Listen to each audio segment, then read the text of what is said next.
Dreamstime.com audio. Dreamstime.com audio.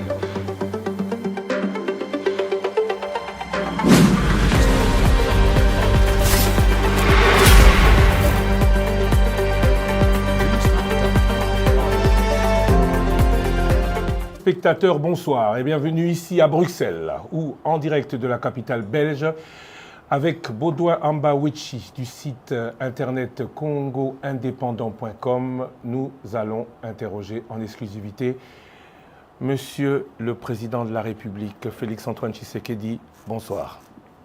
Bonsoir, Christian Lusakweno. Bonsoir, Monsieur Baudouin Ambawichi. Merci d'avoir accepté de nous accorder de votre précieux temps, votre séjour annoncé comme médical. Alors, on entre dans le vif du sujet. Vous êtes parti de Kinshasa un peu à la surprise générale.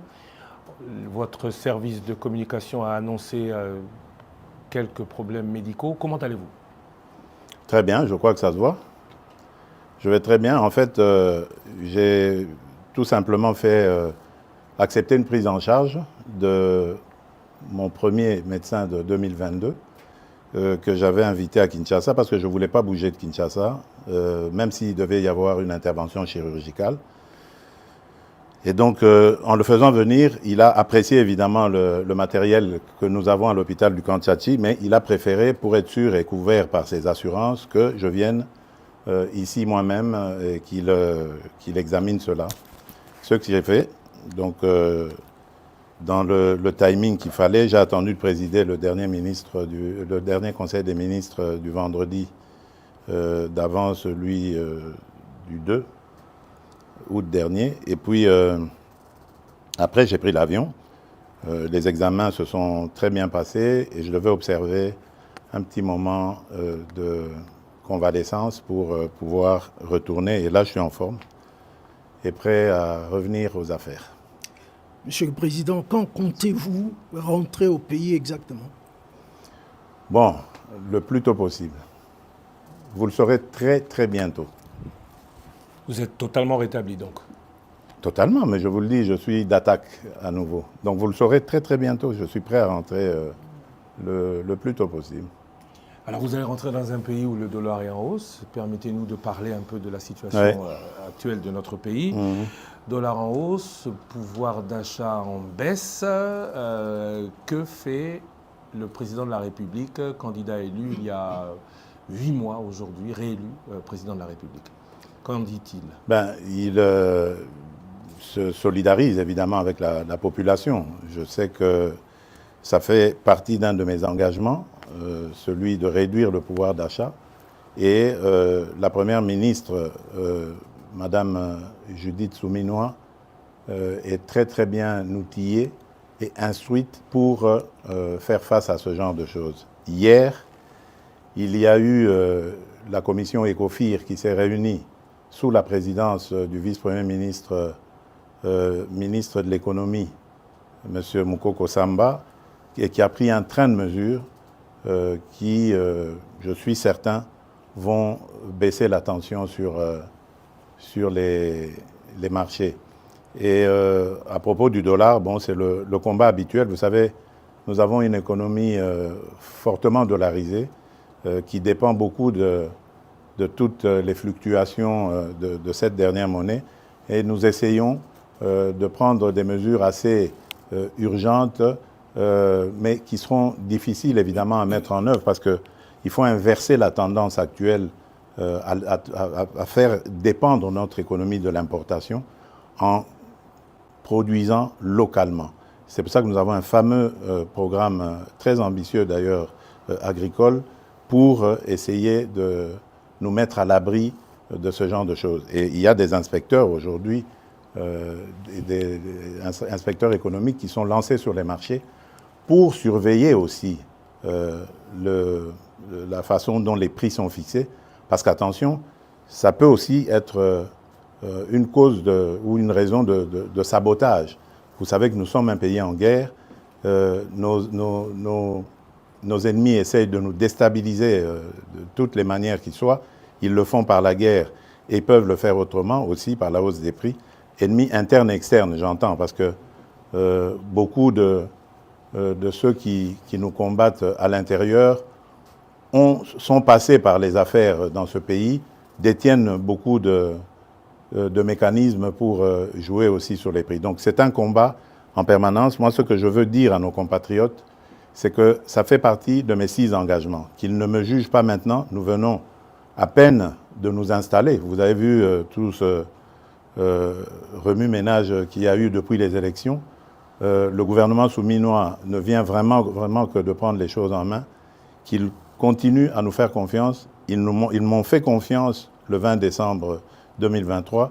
Eh bien, qu'ils continuent à me faire confiance. Je respecterai mes 6 engagements jusqu'au dernier. Monsieur le Président, j'ai une question un peu dérangeante. Écoutez, si vous la trouvez dérangeante, peut-être pas pour moi, hein, allez-y. Vous avez été élu brillamment avec 73%. Bien sûr. Et à l'époque, il n'y a pas eu de sondage d'opinion, mais votre cote était très haut. Mais depuis lors, il y a comme, le mot peut-être est fort, un désamour à votre égard. Désamour, je ne dirais pas. Je n'ai pas fini ma question. Ah, pardon. Lorsqu'on parle avec des gens, Oui. ils vous disent « je suis tshisekédiste, mais Étienne », mais pas tshisekédiste Félix. Il a oublié ce que papa avait dit, le peuple d'abord. Qu'en dites-vous? Bon, d'abord, je respecte leur choix. C'est la démocratie. Moi, je n'ai jamais exigé à quelqu'un de m'aimer. C'est d'une part. D'autre part, je dirais que la politique n'a jamais été statique. La conjoncture aussi, d'ailleurs, en conjoncture économique et autres, ça n'a jamais été statique. Tout bouge, tout est dynamique. Et donc, dans la vie d'un État, où la vie d'un État n'a jamais été un long fleuve tranquille, il y a des hauts et des bas. Surtout nous, qui sommes exposés aujourd'hui à d'autres difficultés nous imposées, comme la guerre à l'Est. Donc ça ne peut pas être facile. Mais le mieux à faire, pour moi, c'est déjà d'accepter d'affronter ces défis. Et de croire qu'on va les relever. Parce que j'y crois. Il y a de la stratégie derrière. Ne vous en faites pas. Ceux qui disent que j'ai oublié le peuple d'abord se trompent complètement. Parce que je dors et je me réveille en pensant au peuple congolais. J'en prends même sur ma santé tellement que c'est le premier de mes soucis. Donc j'espère qu'en 2028, lorsque nous ferons le bilan, ceux qui disent que je me suis éloigné de Tshisekedi Étienne auront le courage de revenir sur leurs propos. Parce que c'est ce qui se passera. Vous aviez 6 engagements. Vous avez aussi dit que vous allez monitorer le gouvernement. Bien sûr. Est-ce qu'on doit attendre 2028 pour faire le bilan? Ou non. À quand est-ce que le peuple pourra se dire, on commence à voir tout ce que le président dit et promet, à matérialiser le changement? Écoutez, notre chef d'équipe, c'est Madame Judith Souminois. Je ne veux pas lui mettre la pression. Elle est suffisamment outillée pour évaluer le travail de ses ministres et de m'en faire rapport. Et moi-même, d'ailleurs, comme vous le savez, je préside quasiment tous les vendredis, lorsque je suis au pays, les réunions du Conseil des ministres. Donc je peux suivre. J'ai un cabinet qui est très actif, qui m'accompagne dans ce suivi. Donc moi, j'estime la première évaluation au début de l'année prochaine. Donc il faut peut-être s'attendre à du réaménagement gouvernemental au début de l'année prochaine. Mais bon, je le dis sous réserve de ce qu'on en pensera, la Première ministre et moi. Élection en janvier 2024, premier bilan en janvier 2025. Que dire de la léthargie institutionnelle? Tout prend, beaucoup le regrettent, beaucoup trop de temps. Oui, et vous avez, en parlant de ce temps qui coule, qui passe sans que changement n'arrive, vous avez vous-même, ici à Bruxelles, évoqué lors de votre précédent passage, des révisions constitutionnelles ou des modifications de la Constitution à faire. Cela a créé beaucoup de polémiques. Alors maintenant, on voudrait, si possible, que vous nous précisiez de quoi il s'agit. Est-ce que le président, comme le dit votre opposition, veut s'éterniser au pouvoir? Certains dans votre parti disent que vous êtes président à vie, ou le président a des points précis dans la Constitution qu'il vaudrait modifier, si oui, lesquels? Écoutez, moi je suis toujours conduit par un seul leitmotiv, c'est le salut du peuple, c'est pour moi la loi suprême. Lorsque j'évoque des modifications que je juge utiles pour la bonne marche de la nation, du pays, je me préoccupe très peu de la polémique. Je n'y regarde même pas. Parce qu'évidemment, il y a toujours des petits malins qui vont essayer de détourner mes propos et essayer de les amener dans une polémique inutile. Je n'ai jamais dit que je veux changer la Constitution pour rajouter le nombre de mandats présidentiels ou d'années. Non. D'abord, ce sont des dispositions inamovibles. Pour les changer, il faut retourner auprès du peuple souverain primaire. Mais par contre, les autres dispositions, mais telles que celle-là, qui nous posent beaucoup de problèmes. Regardez, vous l'avez dit, j'ai prêté serment le 20 janvier devant la nation. Et immédiatement après, la publication des résultats des législatives a commencé et les périodes de contentieux. Ça nous a pris presque 2 mois. Publication, contentieux, etc., retour, annulation et tout le bazar. Puis ensuite, les députés provinciaux et les communes, cette fois-ci on a eu les conseillers communaux et tout ça, et tout avec son lot de contestations, voilà. Donc en peu de temps, ça nous a pris, je ne sais combien de temps. Le gouvernement, pour le faire, on a mis 1 mois, normalement la première ministre et moi, le temps de la nommer et puis de discuter.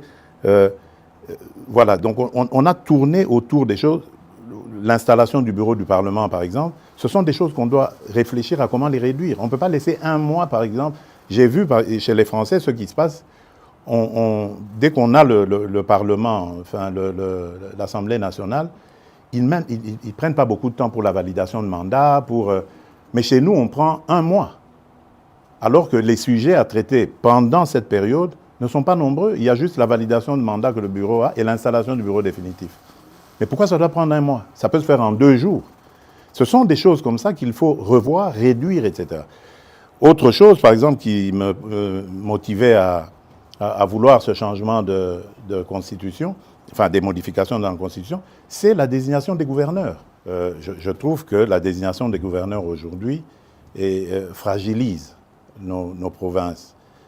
Il faudrait, à mon avis, les gouverneurs étant des grands commis de l'État, qui soient désignés directement par le gouvernement en place et qu'ils rendent direct rapport au gouvernement. Les sanctions, on peut imaginer comment les prendre en cas de dérapage, mais lorsqu'on laisse à la vindicte des parlementaires provinciaux, des députés provinciaux, la gestion comme ça des gouverneurs, moi je crois qu'on a un problème encore de culture politique au Congo. Nous n'avons pas besoin d'aller aussi vite. Ça c'est pour les pays qui sont outillés dans la démocratie, dans la gestion de la chose publique. Nous avons encore besoin d'apprendre et on doit y aller étape par étape.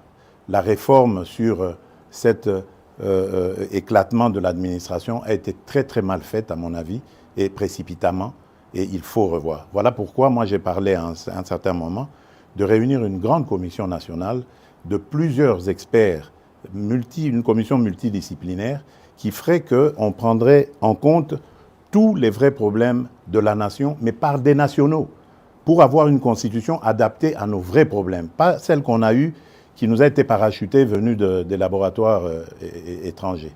Voilà, on pourrait recourir à l'expérience étrangère, mais en fonction de nos expériences vécues au pays.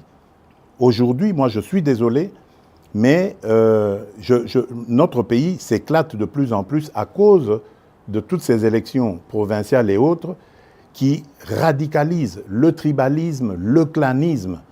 Aujourd'hui, vous allez, par exemple, je prends le cas de l'ex-Grand Katanga, mais vous trouverez quelqu'un, par exemple, qui a vécu à Lubumbashi, mais parce qu'il est originaire du Lualaba, on lui conteste le fait de pouvoir aspirer à quoi que ce soit à Lubumbashi. Soi-disant parce qu'il y a eu découpage et que maintenant sa place est au Lualaba. Mais qu'est-ce que ça veut dire? Le pays va à volo, là. Donc on doit faire attention. Je veux bien démembrer les choses, je veux bien rapprocher l'administration le plus près possible des administrés, mais attention, je tiens à l'unité de la nation. J'en suis garant. Monsieur le Président, nous abordons maintenant la situation à l'est du pays. Oui. Aujourd'hui, c'est quasi certain que le Rwanda a relancé le M23 après le réchauffement des relations entre la RDC et l'Ouganda. Très bien. C'est acquis maintenant. Il y a eu la réunion à Rwanda, pour ne pas rentrer dans tous les détails. Il y a eu début de dialogue. Mais il y a des voix qui commencent à dire qu'il faut un peu de bon sens pour qu'on commence à négocier. Avec qui? C'est la grande question. Et mon autre question, c'est que négocier avec qui? Mais quoi? Négocier quoi? Voilà. Très bien. Écoutez-moi bien. Jamais, au grand jamais, tant que je serai président de la République démocratique du Congo, je n'aurai en face de moi la délégation du M23 ou de l'AFC, là, où je ne sais pas, pour négocier. Jamais. Ce que j'ai dit, c'est que je veux parler avec le Rwanda, pas négocier, vous avez raison, parler avec le Rwanda, pour demander à M. Kagame, criminel de son État, qu'est-ce qu'il a à voir contre mon peuple? La République démocratique du Congo, à l'époque République du Zaïre, avait sauvé le Rwanda d'une plus grande catastrophe qui aurait été si nous n'avions pas ouvert nos frontières à tout ce flot de réfugiés. Malheureusement, il y a eu une certaine cécité internationale qui a permis que parmi les fugitifs, il y ait les criminels génocidaires et qu'ils soient rentrés sur notre sol avec leurs armes. On ne les a pas désarmés. Aujourd'hui, l'enfer est parti du Rwanda et est arrivé chez nous. Et on nous abandonne à notre propre sort.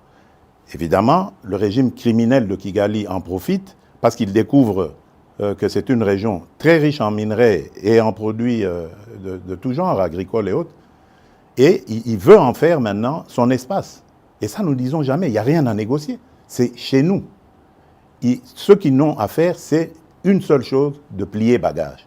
Et si je veux parler avec le Rwanda, c'est pour ça, pour dire, bon, c'est quoi votre problème? Pour nous laisser tranquilles. Pas pour vous donner quelque chose, mais pour nous laisser tranquilles. Si vous pensez qu'il y a encore quelque chose chez nous, on va la régler et on vous règle ça et puis c'est terminé. Ils ont donc parlé des FDLR. Nous sommes aujourd'hui à Luanda pour parler de ces histoires-là. Cesser le feu et comment régler le problème de FDLR. C'est tout. Donc, ce n'est pas des négociations pour, après, arriver à des... comment ils appelaient ça? La mixage, instaurer brassage, mixage. Niet. Ça, il n'y aura plus. Ils peuvent arrêter de rêver. Et d'ailleurs, c'est parce qu'ils le savent que vous avez vu qu'ils ravivent encore ce M23, coquille vide, dans un territoire d'ailleurs qui est sous leur contrôle. Donc vous voyez que c'est de la propagande en fait.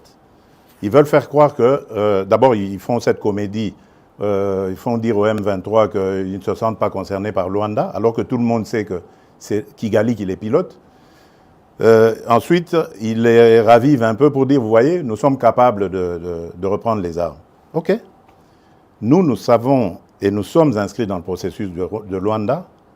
Et d'ailleurs, demain, des pourparlers vont commencer pour justement se pencher sur le plan de cessez-le-feu et de retrait et le plan d'anéantissement des FDLR. Et nous disons, si à côté de ça, le grabuge continue, nous continuerons à tenir pour responsable Kigali.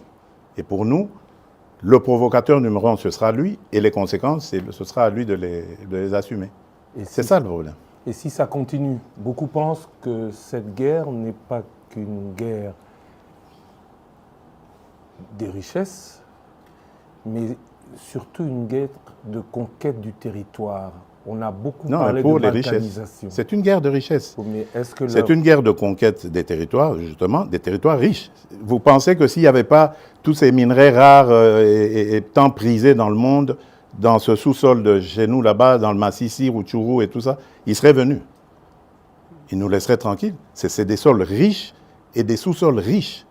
C'est ça qui attire. Et maintenant, pour que ce soit définitivement mis en coupe réglée, sous coupe réglée, eh ben, ils veulent le couper de la RDC. La balkanisation est donc encore possible dans leur tête, pas chez nous. Jamais, elle n'est pas possible. Mais parler avec le Rwanda, c'est lui donner un minimum de bonne foi. Est-ce que vous pensez qu'il peut avoir de bonne foi? J'y crois pas. Je n'y crois pas. J'ai testé leur bonne foi, je n'y crois plus du tout. Maintenant, c'est la pression. Je remercie les États-Unis d'Amérique parce que c'est eux qui nous apportent beaucoup de choses. D'ailleurs, vous avez vu, au départ, il y a eu une trêve. Maintenant, il y a un cessez-le-feu. Je vous dis, ce n'est pas le Congo qui l'a demandé. Malgré la chute de Kanyabayonga, le ruine d'Yavant, ce n'est pas la RDC qui l'a demandé. C'est le Rwanda. Mais il savait qu'il ne pouvait pas nous le demander direct et le faire accepter. Il est passé par les Américains que nous écoutons. Je remercie surtout le président João Lourenço pour son implication, surtout la dernière ici, parce que j'ai de Bruxelles participé en pilotant aussi notre délégation qui était là, qui s'est brillamment comportée. Et je remercie évidemment l'ancien président Uhuru Kenyatta, qui est d'ailleurs le déclencheur de tout ça. Malheureusement, son successeur a très très mal géré la question par la suite en prenant fait et cause pour Kagame. Peu importe, de toutes les façons, il n'était pas partie prenante de ce processus. Lui, il l'a trouvé en arrivant, en étant élu. Peu importe, mais le processus de Luanda est là et il fonctionne très bien grâce à la maestria du président João Lourenço. Et le président Uhuru Kenyatta est un très bon facilitateur issu du processus de Nairobi, qui malheureusement a été vidé de sa substance, mais le président, sa crédibilité du président Uhuru reste, elle demeure. Voilà, je tenais à le dire, parce que je suis convaincu que là, nous sommes engagés sur la bonne voie, grâce à ces partenaires, et que nous aurons la solution. Je suis vraiment convaincu cette fois-ci. Après la situation là, je voudrais parler avec vous de tous ces scandales financiers, avérés ou supposés. Ce qu'on constate surtout, c'est qu'il n'y a aucune poursuite judiciaire ou suspension de qui que ce soit. Pourquoi la justice ne répond pas? Bon, écoutez, d'abord, le travail de la justice consiste à faire des enquêtes. Je crois qu'il faut faire très attention. Ne tombons pas dans la facilité, dans l'invective. Et c'est ça que je déplore avec ces fameux réseaux sociaux. Parce qu'on peut, comme ça, à cause des réseaux sociaux, vous défaire l'honneur et la dignité d'un individu. Moi, je tiens beaucoup à ces choses-là. Vous ne me verrez jamais humilier quelqu'un, même si c'est mon pire des ennemis. Je n'aime pas ça. J'ai toujours un brin de respect pour la personne. Or, les réseaux sociaux, ce n'est plus ça. Il suffit qu'on cite votre nom, Lusaku et nos voleurs, ça y est. Si c'est bien mis en place, ça y est, vous êtes condamné, c'est terminé. Donc, laissez à la justice le soin de faire son travail. Mais j'aimerais dire quelque chose à propos de toutes ces affaires. Mais moi, je m'en réjouis. Je m'en réjouis parce que ça n'existait pas dans ce pays-là. Pourtant, des affaires, il y en a. Dans les casseroles, là. Et là, je suis déterminé. Vous avez vu le ministre qui est là, il a cette mission. On va ouvrir les placards et on va sortir les cadavres des placards pour montrer que ce pays a été trahi, pillé et volé plus que jamais vous pouvez imaginer avant moi. Aujourd'hui, au moins, nous avons des gens qui dénoncent. C'est déjà ça. Ça veut dire que la corruption avait vraiment été une seconde nature dans ce pays. Donc ne vous en faites pas. Réjouissez-vous quand vous entendez ces choses-là. Malheureusement, c'est récupéré par les réseaux et c'est ça qui désoriente un peu l'opinion, parce qu'il faut laisser la justice sereine. Vous savez qu'elle est déjà malade. On est en train de travailler à la remettre en place. Donc il faut lui laisser le temps de faire son travail. On va leur donner encore plus de moyens de travail pour que la justice soit dite. Parce que, attention, on a affaire à parfois des chefs de famille, on a affaire à des gens qui tiennent à leur dignité. On ne peut pas la jeter en pâture comme ça en disant, voilà, ça y est, il est voleur. Non, prenez votre patience. Jamais justice n'a été expéditive. Regardez, dans nos pays à tradition démocratique ici, il y a des procès qui durent 10 ans, 15 ans de corruption. Mais pourquoi est-ce que vous voulez que, parce qu'un nom a été cité, le lendemain, il doit être condamné? Mais non. Il faut lui donner les moyens de sa défense et voir comment ça va se passer. Monsieur le Président, vous avez cité le ministre de la Justice sans le citer. Justement, je voudrais poser une question à son sujet. Ouais. Sa nomination en tant qu'opposant a surpris agréablement beaucoup de gens. Très bien. Est-ce qu'on peut interpréter ça comme une ouverture aux forces de l'opposition? Bien sûr. Est-ce que c'est un jargon que vous passez? Bien sûr. Pour dire que vous voulez rassembler... Bien sûr, c'est une ouverture, bien sûr. Dernièrement, j'ai reçu, pour l'anecdote, les évêques de la Cinco, le jour où ils ont élu leur nouveau président, leur nouveau bureau. Et dans nos discussions, je ne vais pas les dévoiler ici, mais il y a eu une demande allant dans ce sens. Mais ma réponse était claire. J'ai dit, mais Seigneur, je suis à votre disposition. Je ne demande que ça. Mais dites-moi, comment vais-je m'y prendre? J'ai pris l'exemple que de trois opposants. J'ai commencé par Martin Fayoulou. Je dis, mais il n'a jamais reconnu les résultats des dernières élections. Comment est-ce qu'il acceptera ma main tendue? Moïse Katumbi était prêt à faire la même chose, ou il avait même fait la même chose, mais grâce, évidemment, à la pression des siens, il a accepté qu'il rentre dans les institutions, mais lui reste borderline. Joseph Kabila, n'en parlons pas. Lui, il a carrément boycotté les élections et prépare une insurrection, parce que l'AFC, c'est lui. Donc, dites-moi, je fais quoi? Je n'avais pas eu de réponse. Mais j'ai parlé d'autres qui sont plus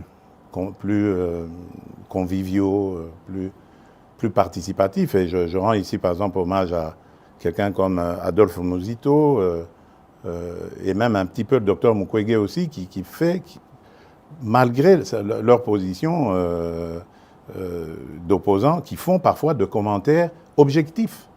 Quand quelque chose va, ils applaudissent, ils sont contents. Le docteur Mukwege avait reçu une délégation du FONAREV encourageant, promettant de s'impliquer dans le combat du FONAREV, qui n'a rien à voir avec la politique. Ce sont nos victimes que nous voulons aider. Ce sont ces monstruosités que nous ne voulons plus revoir dans notre pays. Voilà un patriote qui se dit, au-delà de mes penchants politiques, j'y vais. J'aurais aimé que tout cela vienne se dire, on nous attaque par le Rwanda injustement, liguons-nous autour du président et combattons. Mais non, malgré ça, il y en a qui collaborent, l'AFC collabore avec le Rwanda contre la République démocratique du Congo.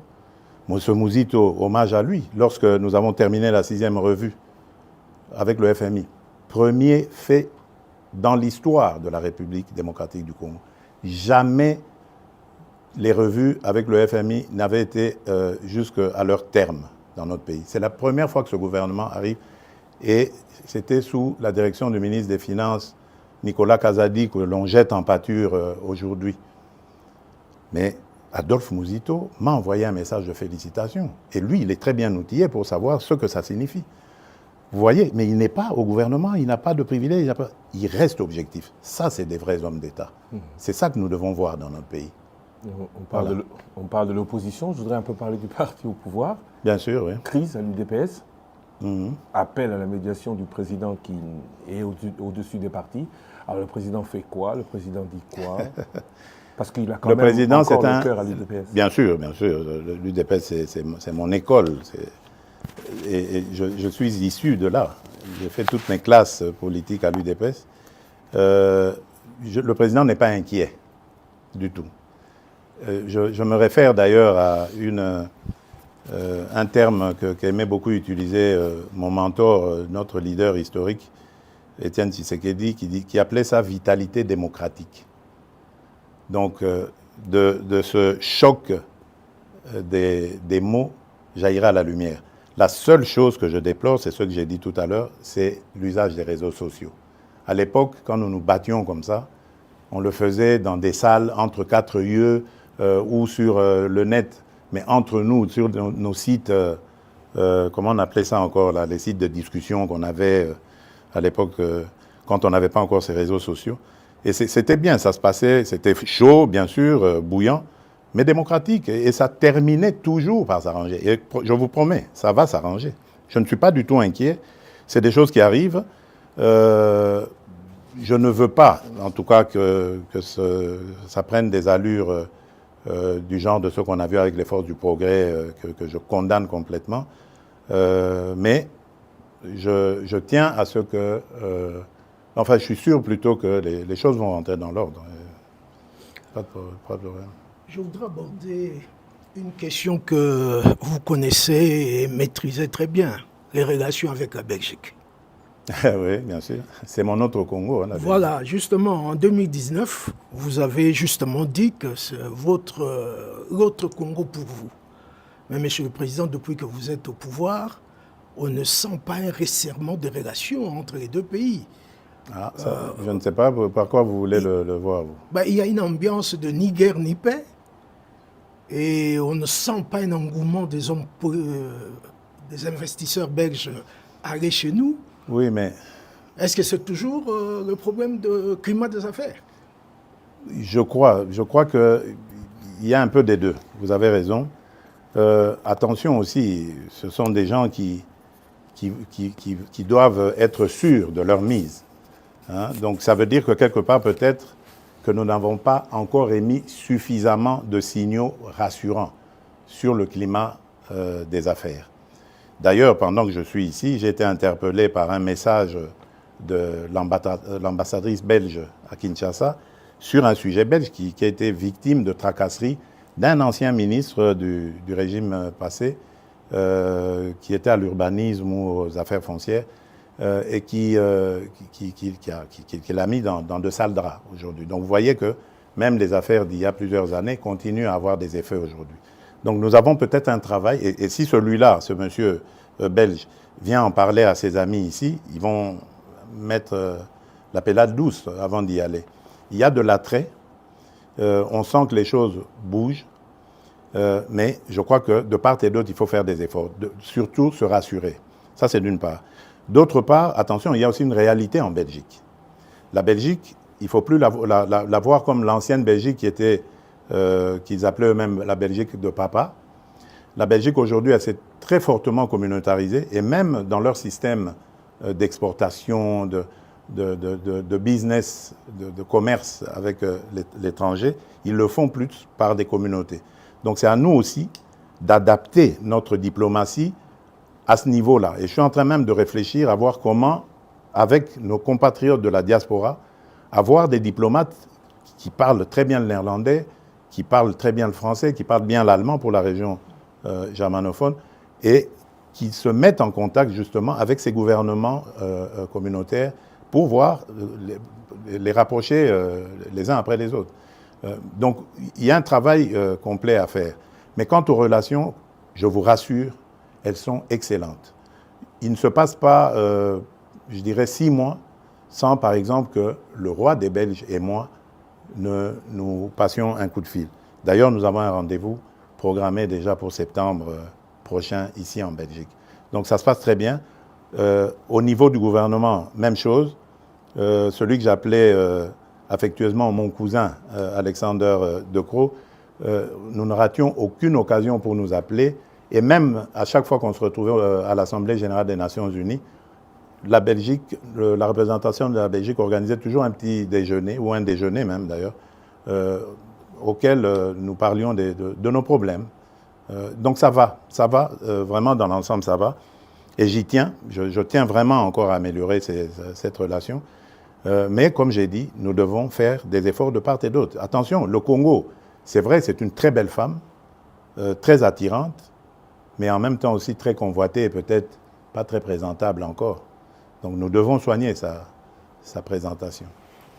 Monsieur le Président, merci beaucoup. Merci Bodoamba Wechi du site Internet Congo Indépendant d'avoir été avec nous aujourd'hui pour cette émission exclusive. Merci à vous. Bon retour. Soki Okoye Bisso, il faut quand même qu'on termine en lingala pour les Congolais qui nous suivent, même si le lingala de M. Ambawichi est peut-être un peu mieux élaboré que moi, encore que j'en doute. Moi, je crois que oui. Vous rentrez aux Ozonga, Kinshasa, Kisangani vous a attendu. Est-ce qu'on va vous y voir? Vous aviez dit l'intérieur du pays, vous allez beaucoup pratiquer pendant ce deuxième mandat. Quel est votre programme une fois de retour au pays? Oui, bon, nakozonga mboka, en tout cas, na mikolo mike, bangonga mike kutu nakoloba, oyo ezali liboso awa. Kisangani nakozonga, po nalingaki kutu na sacrifier likambo ya santé, po nakende Kisangani nazana le 2 août. Mais nzoto nde esengaki abandon. Yango nabi nasala yango, po na Kisangani biloko akosala ezalaki. Aéroport à Bamboka, centrale électrique, na solaki déjà na DG à SNEL, na lingi, likambo centrale électrique wana esila, na kokitela yango, na kende kotala. Na mwa makambo ebele, surtout babitumba wana ya bandeko na biso, mbole na balengola, na lingi koyoka makambo wana na mboka na biso te. Na kende kotala yango, pembeni na tala, et puis surtout, ko remercier peuple na biso ya Kisangani, ndenge ba yambaka biso, pe ndenge ba votaka biso. Donc nakozonga. Et puis nakozonga na mois d'août awa. Eza lisusu molaite tokozonga pe na mama parce que sengelaki tokende na mama na le 2 août. Donc nakozonga. Pe nakotambola Congo mobimba bozala na bobangi te. Le problème tozali nango ezali onazoloba ezali nano ya kosilisa makambo ya mbilinga kimia ekota. Congolais nyonso asepela tokoka kokende kotala na kopesa na bambote na esengo. Okoki kokende te esika bato basepeli kaka na ndako na biso moko Congo bamisusu baza na mawa baza kolela. Nga na nini komona yango te. Natie nanu makasi na nga mayele na ngai na kosilisa likambo monguna akotiseli biso moto oyo azokotisela biso na mboka. Sima na yango tokosala. Tozana na bambula ti na 2028 likambo banga eza wana ta. Monsieur le Président, je vous remercie. Merci à vous, chers auditeurs, chers téléspectateurs, d'avoir en direct, ici, à Bruxelles, suivi cette émission exclusive. L'actualité continue sur votre radio et sur les réseaux sociaux de Top Congo FM.